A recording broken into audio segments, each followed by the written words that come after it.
এতদিন পর ফিরেছে, তার চরণ ধুইয়ে দিতে হবে। তাই ছেলে ছেলে যখন আসছে, ভগবান বললেন দাঁড়াও দাঁড়াও লক্ষ্মী। স্বামী বলে আমাকে এখন চরণ ধোয়াতে এসো না, আমার যে চরণ ধোয়ার সময় নেই, এক্ষুনি যে আমায় যেতে হবে। এই তো এলে, আবার কোথায় যাবে স্বামী? আমার ভিড় আমায় ডেকেছে, আমি যদি এক্ষুনি না যাই সর্বনাশ হয়ে যাবে।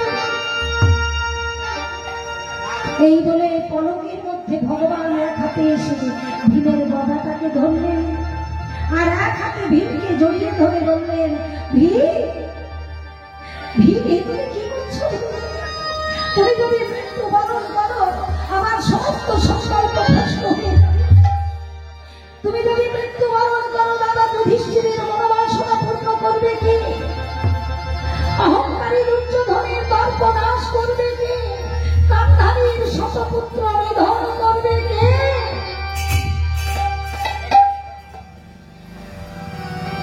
ভগবান এতক্ষণ দূর থেকে দাঁড়িয়ে দাঁড়িয়ে একজন সব কিছু দেখছিলেন না।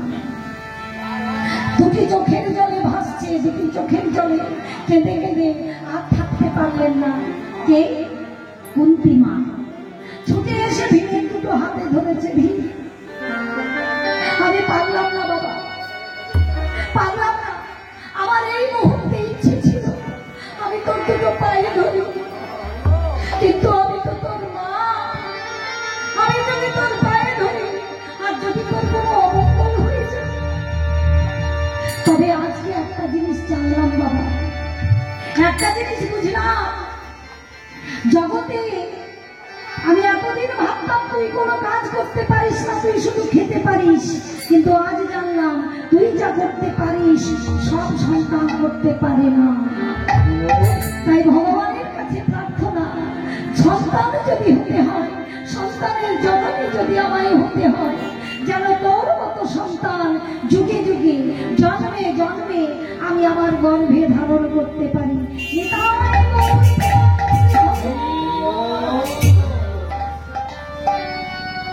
ভীম জগৎকে দেখিয়ে দিল গায়ে শক্তি থাকলে হয় না, রাজার ঘরে জন্ম নিলে হয় না, ভগবানকে পেতে লাগে সেই বিশ্বাস, ভক্তি, ভালোবাসা পাওয়ার।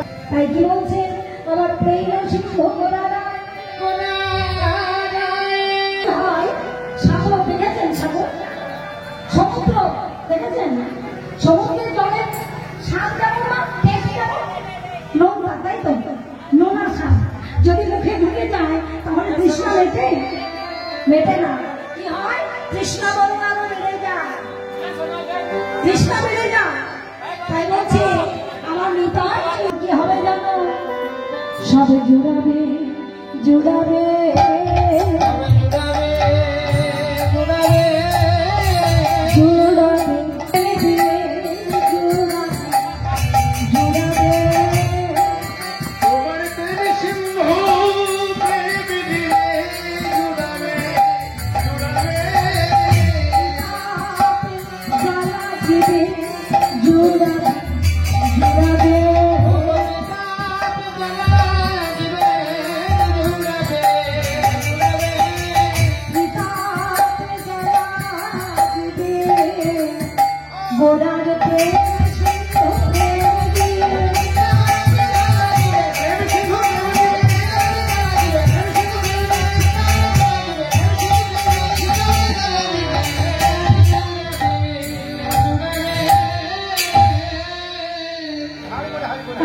দিয়েছে।